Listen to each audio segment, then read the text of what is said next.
What's up, folks, and welcome back to Dyce Reacts, where we are staying in Australia tonight. Oh yeah, we are going to be checking out 10 strangest things about Australia. Alright, so check one out. We ain't gonna waste no more time. Just gonna get right into it, folks. We're gonna get right into it. Oh yeah.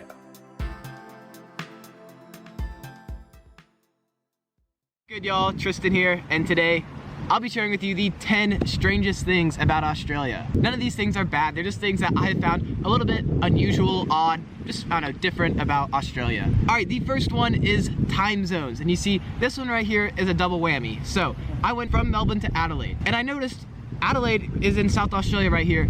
It's half an hour off from Melbourne. Not a full hour, half an hour. So the time zones here, as you can see, this is a map of the time zones of Australia. So I'm in Queensland. I go 30 minutes south of where I am right now. It's now 9 p.m. Meanwhile, it's 8:30 in South Australia. I go up to the Northern Territory at 7:30. I hop over to Western Australia and it's an hour and a half difference, but just one time zone over. Like, I don't know what's going on. It makes no sense. Number 2 is beetroot on burgers.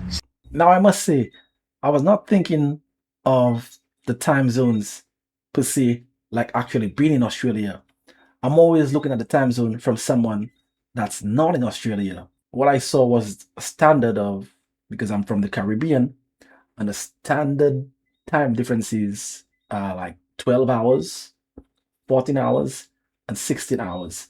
That's basically the average differences in terms of time zones. But I was never thinking of it from the standpoint of someone that's actually living in Australia and is traveling to one of those places. Time zone is different. That can be a little tricky as I'm thinking about it right now.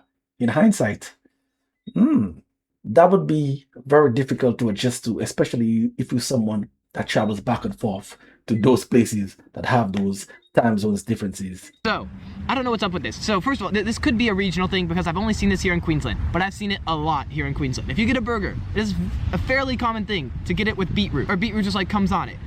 I've never heard of beetroot being on a burger. The third strange thing about Australia is that they don't always bring your check to the table. So when you're at a restaurant, it is a very common thing whenever you're done with your meal, instead of the waiter bringing the check to you, whenever you're done, you just get up and you go to like a little checkout place and you pay there. This is how it's been at the restaurant that I worked at. This is how it's been at all the restaurants I've been to here. Granted, I haven't been to a whole lot. I do know that at like really nice fancy restaurants, yes, they'll bring the check to you at the table, but overall, like, it's a pretty common thing here in Australia to have to go up to pay for your meal. Number 4, and if you follow this channel for a while, like, you know, I've talked to... Now he says that it's not common for them to bring the receipt at the table.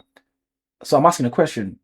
Is it that way because it's not a common thing that people tip waiters in Australia?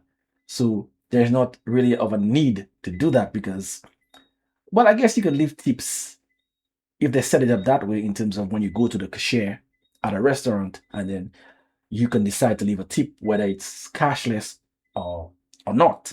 Leave it up in the comments. This just came to mind. We're going to take it back just a bit. Pay for your meal. Number 4, and if you follow this channel for a while, like, you know, I've talked in so many videos all the differences about like pumping gas here in Australia. Like, it's like completely different than you do it in America. Well, here we go. Here's another difference in pumping gas that I've yet to mention in any of my other videos, and that is here in Australia, they don't have the little like lever thing to like pump gas automatically. So in the States, you can just stick the nozzle into your car, pull it, and then there's this little lever that you like, switch down, and it holds the handle up so it constantly pumps gas. Then you can go inside, go to the bathroom, go buy something, I don't know, go back into your car if it's cold. Here in Australia, you have to like hold the handle down the entire time while you're getting gas. I'm trying to think if I've been to a gas station where they have the little lever that holds it down for you, and I don't think I have. Maybe once or twice, I don't know. In the comments below, let me know if there are any gas stations that do have the automatic gas pumping levers. Number 5, this is an awesome thing about Australia. Like, I love it, but like, I've been here for 9 months and I'm still not used to this, all right? And that is that cars here are so nice to pedestrians. I don't even know how to explain this. Like, there'll be a crosswalk. I'll just be walking up to the crosswalk, like on my phone, like, I don't know, like not even about to cross the street. You know, I'll look for cars and I'll look up and there'll be cars stopped for me because they, like, I'm just close to the crosswalk and they know that I'm about to go. Even if there's not a crosswalk, but you're just like looking across the street, like, cars will often stop for you. And it's not like in America where, you know, like you're on the crosswalk and the car's like constantly slowly moving closer to you, like trying to like get you to hurry up so that they can go when you're done. Here in Australia, you won't even start the crosswalk yet. You'll just be close to it and the car will stop like 3 to 5 meters like away from the crosswalk. Like, they'll give you so much space. I honestly don't know why the cars are so nice here, but the only reason why I say it's like strange is because like I've been here for so long and I'm still not used to it. I'll still be walking to, like about to cross the road and the cars will stop and I'm like, I look at them, I'm like, wait, why are you stopping? And then I'm like, oh, they're stopping for me. Like I'm still not used to it yet. Speaking of driving here, that is my next strange thing about Australia, and that is that it takes so freaking long to get your license here in Australia. Oh. It takes 4 years, 4 years of driving before you're. Is that true? 4 years? I mean, it's damn good. I mean, in terms of to prevent, I would say anyone from just getting the license, you have to go through a vigorous process. So that's good.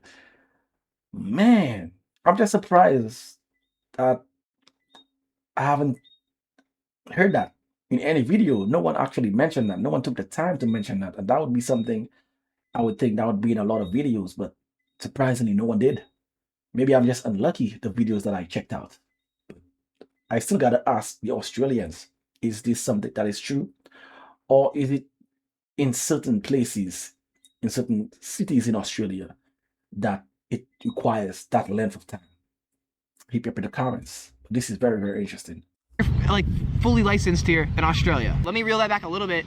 It does vary from state to state, so there are slightly different rules. Like in Tasmania, I think you can get it quicker, but overall, like in the most populated states, it takes a long time to get your license here. So first, they have like these different like plates that you put on your car. So the first plate you get is your L plates, like your learner's plates. That's equal to like our driving permit in the States. So that's like, I don't know, like you can drive with your parents, like you're learning, like you can't drive on your own yet. You need that for like a full year. Then after that year, you move on to your P plate. So your P's are like for your, stands for a provisional license, and there's 2 P plates. There's like your green and your red. I forget which ones you get first, but you get one for like 1 year, then you have the next one for like 2 years after that. And in that time, you have like a limited amount of points you can get on your driver's license. So I don't know, it depends like how fast you're going, like how bad the ticket is, what you do wrong. But if you get like 2 tickets, you can get your license taken away or suspended for a while. There's like a lot of like more to it than that, obviously, and it's slightly different in different states. But long story short, until you are fully licensed, it's gonna take from the time you start learning to the end is 4 years. Maybe that's why the roads are so much safer here in Australia, but I don't know. Either way, it doesn't matter. Something that I found was a little bit strange. All right, number 7. And before I say this, I wanted to say I wasn't gonna have any of like your slang, like I wasn't gonna say how y'all shorten everything. I wasn't gonna say like your words are weird, your language, like no, it's the way y'all speak here. I like it. I think it's sick. I think it's really cool. That's all good here.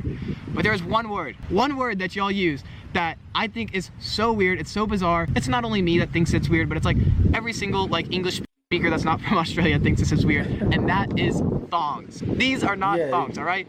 This is a thong. Those aren't thongs. I don't want to hear anyone say that they just bought some new thongs or tell me to put my thongs on. That word is just not supposed to be used like that. So all your other lingo, absolutely love it. Like that one, I just cannot get behind. I'm sorry. That is something that is strange about Australia. Number 8, and kind of like the thongs, I wasn't gonna mention anything weird about the animals because like no shit, it's a different country, it's a different environment. Like the animals here are gonna be different. I wasn't gonna say anything about like, like the snakes, the spiders, I don't know, kangaroos, koalas, like jellyfish, like no, I wasn't gonna talk about the animals. However, there is one animal, one genre of animals that has totally surprised me since I've been here in Australia, and I find a couple of them incredibly strange, and that is y'all's birds. Not any birds, there are 2 birds in particular that I'd like to talk about. Before I talk about them, I want to say first of all, I paused there. Is it the bin chicken? The so-called bin chicken? I can't remember the actual term. I'm assuming he's gonna say one of those birds, because for me this was very strange because just the size of it, and it's in the bins, it's very close to the people. I mean, in my country, in my culture, people who are gonna be chasing those birds all the time. Anything that goes in a bin, people usually chase. Like sometimes you might see stray dogs going in bins, making a mess of the garbage. Those are things people normally chase when we see them, because they're going to create a mess with what's in the garbage being outside of the bin. You know what I mean? So this is the reason.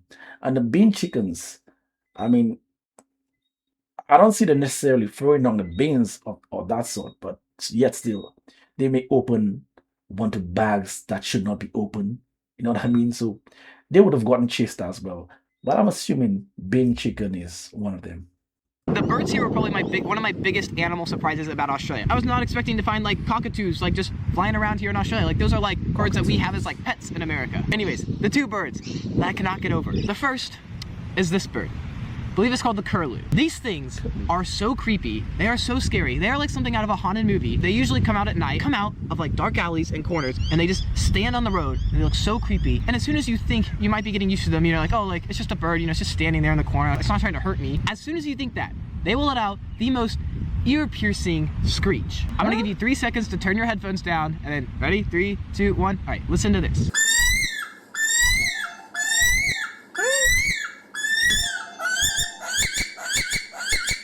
What the is that? That is not human. That is something like that is straight from hell. I'm sorry, I don't know what it is, but those birds just downright creep me out. The second bird, not nearly as eerie or creepy as the first, but that is a bin chicken. What is that? I know. If you're not from Australia, that's probably exactly what you're thinking. These guys are actually very tame and normal. I think they're actually called ibis, but they're known as bin chickens here, which bin is like what they call like a trash can. So it's like you could, in American English, it's called like a trash chicken or like a trash can chicken, something like that. This is a little video I took of one of them while I was outside of McDonald's just earlier today. There's nothing really bad about them, but they just look so strange. Next up, number 9, and here we got no garbage disposals. I really don't know why this is, but yeah, it's just not really a super common thing to have a garbage disposal in your sink in Australia. Once again, it's not all houses, but I have seen a couple houses where it's like this. And then my 10th and final strange thing about Australia isn't really all too strange, but I find it super cool about Australia, and that is that 30% of Australians were actually born overseas. This is an absolutely astronomical, huge amount of citizens to be born overseas. Like, the US prides itself in being like an immigrant nation. We have a ton of immigrants in the US, but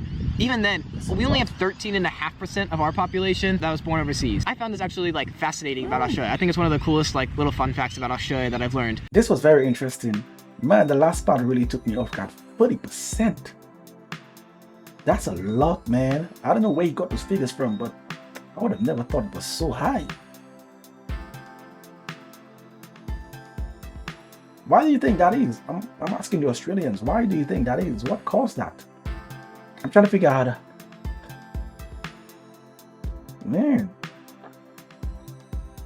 Like, when was the, like, I would say, like, what tipped the scale for it to be that high? I mean, someone could say it looks like, I mean, could be like something that happened gradually over many decades or centuries, but I would have to assume that something actually happened, some event actually happened that really sparked the start of it for there being so many immigrants in Australia. I don't think it's just a gradual thing. Yes, obviously the gradual phase of it, you can have more in the gradual phase, you would assume.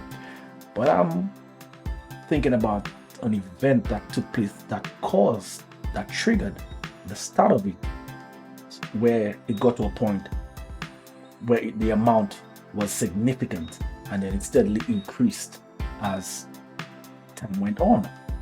This is a very interesting start line. I must say, this is the first time I'm hearing that.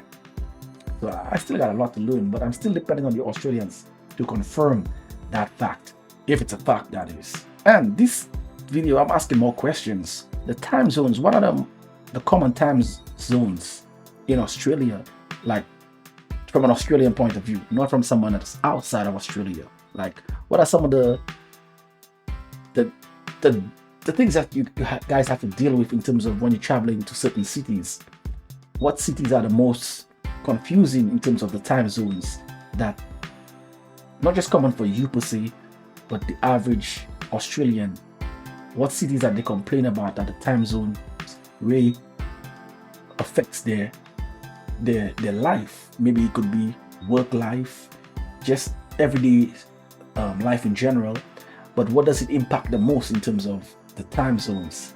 Because when you think of time zones, people normally think of it from being outside of a country, not actually inside of a country, because where I'm from, everywhere we have the same time. So it's kind of weird. Well, you can't blame me for not thinking about it from actually being in a country, and there are many places that have different time zones.